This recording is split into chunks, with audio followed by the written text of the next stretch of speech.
Mister IDs மெய்யன்பர்களுக்கு உங்கள் பாரம்பரிய வைத்தியர் பிரபஞ்ச ஜோதிட ஆராய்ச்சியாளர் உங்கள் ராஜசூரியன். அற்புதம் ஆனந்தம். இந்த சொரியாசிஸ் நோய்க்கு ஒரு அற்புதமான தீர்வு. என்ன மாதிரி சொரியாசிஸாக இருந்தாலும் சரி, 5 எண்ணெய் அவ்வளோதாங்க. ஏன்னா நான் சொல்லி முடிச்சிடறேன். அது மாதிரி நீங்கள் செயல்பட்டு பாருங்கள். கண்டிப்பாக உங்களுக்கு சொரியாசிஸ் நோய் வந்து நீங்கள் விடுதலை ஆகலாம். ஆனால் உள் மருந்து நீங்கள் கண்டிப்பாக சாப்பிடணும். சாப்பிட்டா தான் சரியாகும். அப்போ அந்த சொரியாசிஸ் காலத்தில் மாமிச உணவுகளை தவிர்த்தரணும். இந்த மருந்து சாப்பிடும்போது மாமிச உணவு மட்டும் நீங்கள் தவிர்த்துட்டு முட்டை, மாமிச உணவுகள், முக்கியமாக மீன், அந்த வெள்ளைக்கோழி இதெல்லாம் நீங்கள் தவிர்த்துட்டிங்கன்னா கண்டிப்பாக சீக்கிரமாக அந்த நோயிலிருந்து நீங்கள் விடுதலை அடையலாம். சரி, என்ன செய்கிறது? சொரியாசிஸ் நோய்க்கு என்ன செய்யுது? அது சின்ன குழந்தையிலேருந்து பெரிய ஆள் வரைக்கும் தோலில் படர்தாமரை, தோல் சம்பந்தப்பட்ட எல்லா நோய்களுக்கும் அரிய மருந்து, அற்புதமான மகா மருந்து நான் சொல்ல போகிறேன், கேட்டுங்க. இப்போ வந்து இது வந்து கண்டிப்பாக வந்து இப்படி தான் சாப்பிடணும் இந்த மருந்தை. அப்போ கிடைக்கல அப்படின்னா வந்து இந்த மாதிரி நாங்கள் எங்களால் சாப்பிட முடியலைங்க அப்படின்னா இதுக்கு இனவேப்பிலை படாகம், இனவேப்பிலை படாகம்னு ஒரு மருந்து இருக்கு. இது நாங்கள் வந்து பாரம்பரிய முறையில் தயாரிக்கிறோம். எப்படி?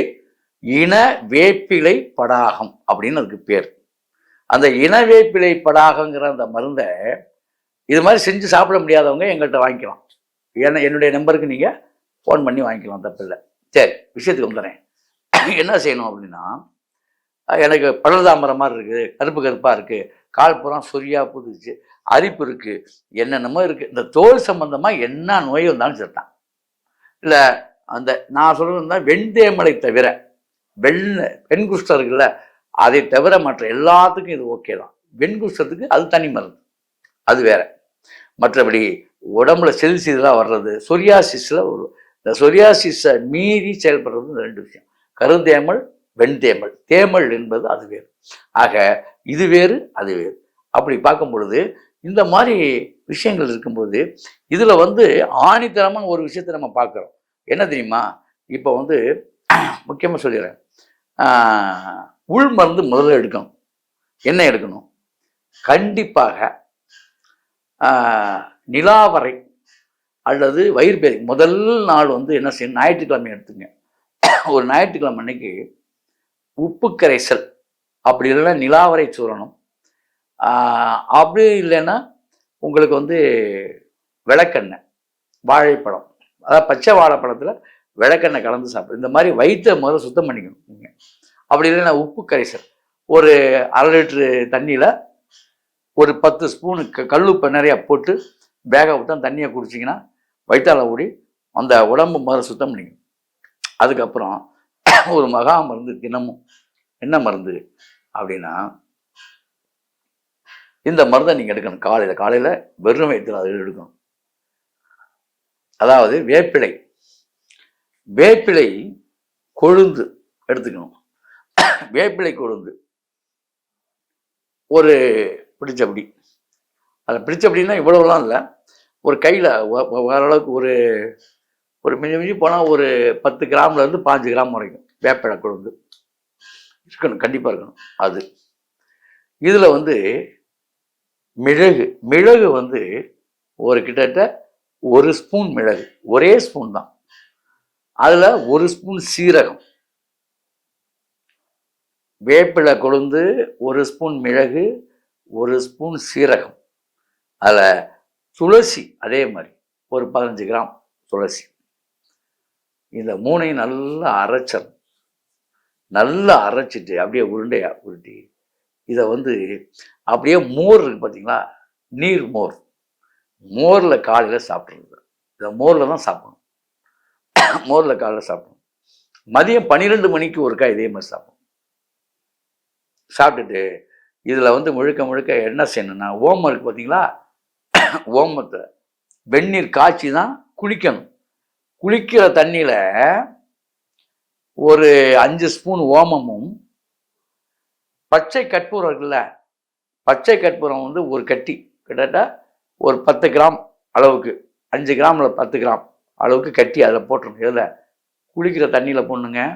நீங்கள் ஊற்றிக்கிற தண்ணியில் உடம்புக்கு போட்டுட்டு சுத்தமான தேங்காய் எண்ணெய் அப்படி இல்லைன்னா சுத்தமான தேங்காயை கூட நீங்கள் அரைச்சிக்கலாம். அரைச்சி உடம்பெல்லாம் தேங்காயை வந்து முழுக்க முழுக்க நீங்கள் தடவணும். உடம்பு பூரா தடவணும். நல்லா தடவி 10 நிமிஷம் கழிச்சிடணும். 10 நிமிஷம் கழித்து. ஆனால் தேங்காயை தடவும் பொழுது 2 விஷயம் பண்ணலாம். உங்களுக்கு வந்து தயிர் வந்து ஃப்ரிட்ஜில் வைக்காத தயிர் கிடச்சிச்சின்னா, அதில் நீங்கள் தயார் பண்ணிங்கன்னா, சொரியாசிஸ் அதிகமாகிருச்சு அப்படின்னா சொல்கிறேன், தேங்காயும் தயிரும் மிக்ஸ் பண்ணி தடவும். தேங்காயோட அரைச்சி தடவும். உடம்பெல்லாம் தடவி 10 நிமிஷம் தான்.